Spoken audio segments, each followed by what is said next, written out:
बहू पर लगाम? ये क्या है? अरे बहू कोई घोड़ा तो है नहीं जो उस पर लगाम लगे। तो फिर अब हम सब यहीं बता देंगे तो कहानी क्या कहेगी जी? चलिए कहानी सुनते हैं। अरे बहू लाने वाली हो, लेकिन वो गलती ना कर देना जो मैंने करी। अरे मैंने तो बहू को बेटी समझने की गलती ही कर दी, और आज देखो कैसे सर पर चढ़कर नाच रही है। सही बोल रही है ये।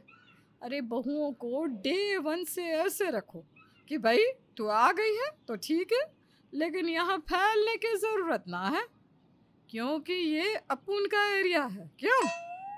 हाँ हाँ, सही बोल रही है। ये बहुओं को प्यार से बात करो ना तो सर पर चढ़कर नाचती है। अब मेरी वाली को ही देख लो, बेटी माना था बेटी। तो ये कहानी है विमला की, जिसकी इकलौते बेटे की शादी होने वाली है। लेकिन शादी के पहले उसे कैसी कैसी सलाह मिल रही है, देख रहे हैं ना आप। विमला बहन सबकी सुन रही थी, लेकिन यहाँ तो सब समस्या ही डिस्कस कर रही हैं, समाधान की तो कोई बात ही नहीं कर रहा।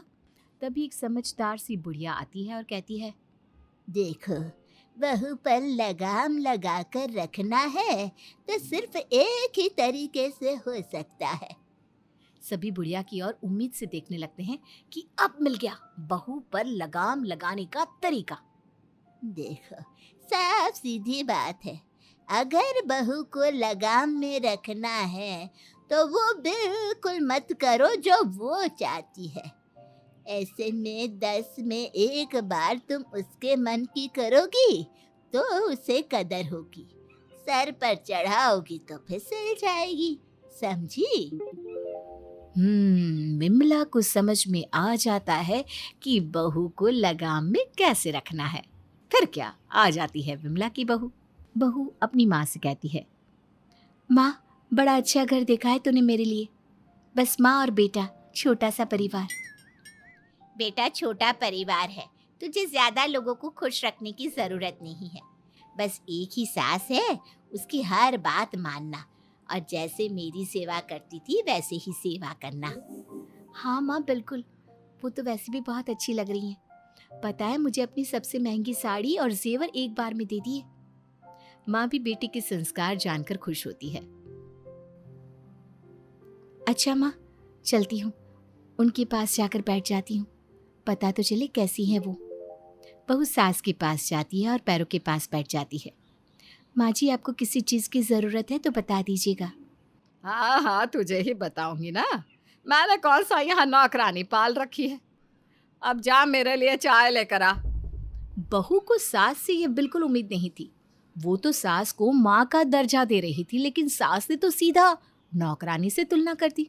सही सुना था मैंने ये सासों के बारे में, पता नहीं किस मिट्टी की बनी होती है। शांति पसंद ही नहीं लगता इन लोगों को। अब बताओ, अच्छे से बोल रही हूँ, मम्मी जी, तो ये मुझे नौकरानी बना रही है। तभी सास की आवाज आती है, बहू पगला गई हो क्या? अकेले में क्या बड़बड़ा रही हो? चाय बोली, वो भी अभी तक दी नहीं। ला रही हूँ माँ जी, अब चाय बनाने में वक्त तो लगता है ना, मैंने कौन सा चाय पत्ती और चीनी को उबाल कर रखा था।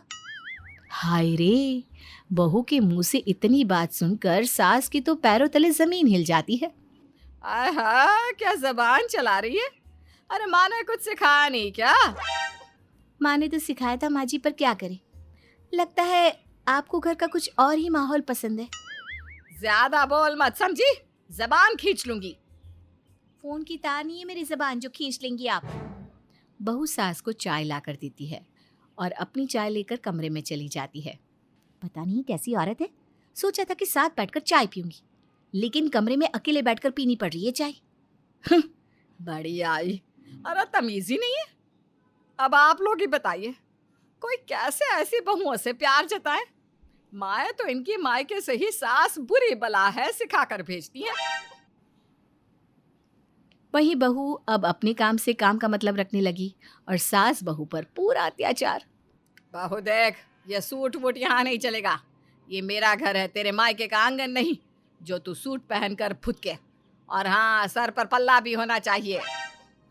सास मन में सोचती है कि कुछ दिनों में मैं खुद ही पल्ला रखने से मना कर दूंगी, फिर समझेगी कि मेरी सास देवी है, देवी। लेकिन ये क्या, अगले रोज बहू, ये क्या पहना है? शर्म नहीं आ रही तुझे? कैसी शर्मा जी, सारा तो ढका है। जींस का रंग ठीक नहीं लग रहा है क्या आपको? और ये टी शर्ट ज्यादा टाइट लग रही है क्या? बहू, तुझे साड़ी पहनकर रहने को कहा था ना, तू तो पूरी नंगही पर उतर आई। सासू माँ, मैं कपड़ों से गिरी तो आप जबान से। गिरे तो हम दोनों ही हैं। बहू वहां से चली जाती है। सास के तो पानी सर से ऊपर चढ़ रहा था। वो सोच लेती है कि वो बेटे से बात करेगी कि ऐसा तो नहीं चलेगा। बेटा राजेश, देख, तेरी बीवी बहुत मनमानी कर रही है। उसे बोल ये मेरा घर है, यहाँ ये सब नहीं चलेगा। माँ, मैं भी तुझसे बात करना चाह रहा था। वो क्या है ना माँ, तू ऐसी तो नहीं थी। तुझे तो शौक था कि तू बहू को बेटी की तरह रखे, फिर क्या हो गया? बेटा और माँ बात कर रहे होते हैं कि पड़ोसन आ जाती है। विमला बहन, 2 रोटी खिला दो, सुबह से भूखी हूँ, बहू ने खाना ही नहीं बनाया। अरे रमा बहन, कैसी बहू है, सास को मारने पर तुली रहती है। रुको बहन, देती हूँ खाना। सास उठ रही होती है कि बहू आ जाती है। ये लीजिए रमा आंटी, खाना खाइए, और ये टिफिन, इसमें भी खाना है, मीरा को दे दीजिएगा। वाह जी वाह, बड़ी आई मीरा की फिक्र करने वाली। अरे मीरा बहू इतनी ही अच्छी होती तो रमा बहन को हम लोगों के घर खाना मांगने नहीं आना पड़ता। बड़ी आई मीरा के लिए खाना पैक करने वाली। एक रोटी तो सास को वो खिला नहीं सकती।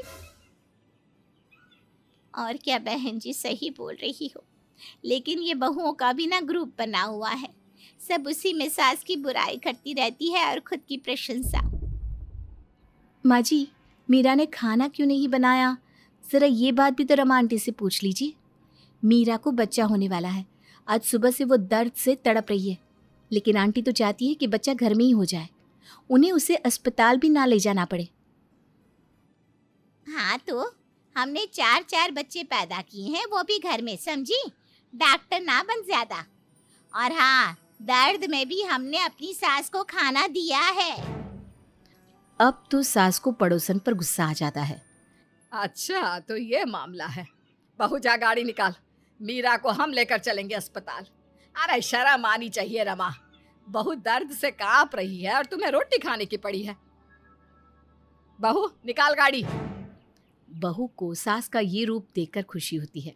वो समझ जाती है कि सास में कमी नहीं है, कमी उन्हें सिखाने पढ़ाने वालों में है। लेकिन अब ऐसे लोगों से बहू कैसे निपटे? फिर अगले रोज। अरे विमला बहन, रमा बहन के साथ क्या कर दिया? आप लोगों ने तो उसका परिवार ही तोड़ दिया। पता है, रमा बहन का बेटा उससे बात भी नहीं कर रहा। बोल रहा था कि आपने उसकी बहू को भड़का दिया। ये क्या हो गया? देखो बहन, बहू तो तुम्हारे घर में भी है। कल को कोई तुम्हारे साथ ऐसा करे तो बहुत गलत लगेगा ना तुम्हें। अरे कैसी बात कर रही हो? पता भी है, बहू पेट से थी, पूरा समय था, लेकिन अस्पताल नहीं ले जा रही थी रमा उसे। अरे कल को बहू का कुछ हो जाता तो? जो भी था, सास बहू का मामला था, तुम क्यों पड़ी बीच में? अब तुम्हारी बहू कुछ गलत करेगी तो ना आना समाज में मदद मांगने, हम नहीं करेंगे तुम्हारी कोई मदद। अरे कैसी बात कर रही हो बहन, हमने भी तो बच्चा पैदा किया है। और क्या हो जाता? ज्यादा से ज्यादा मर जाती तो दूसरे ब्याह लाता ना उसका बेटा, लेकिन तुमने ये ठीक नहीं किया। तभी बहू आ जाती है। वाह आंटी जी, क्या बात कही है। आपकी तो 3 बेटियां हैं ना, तीनों ही राज कर रही हैं ससुराल में। सुना सास को वृद्धाश्रम भेज दिया है और हमारे घर में आग लगाने आई हैं। माँ जी, आप ऐसे लोगों की बात ही ना सुनिए। हम हमारे घर में मिलकर रहेंगे तो बाहर वालों की अपने आप बोलती बंद हो जाएगी। बिल्कुल सही बहू, वैसे भी थोड़ी बहुत नोक झोंक तो हर घर में होती है। तू मेरी बहू नहीं, बेटी है।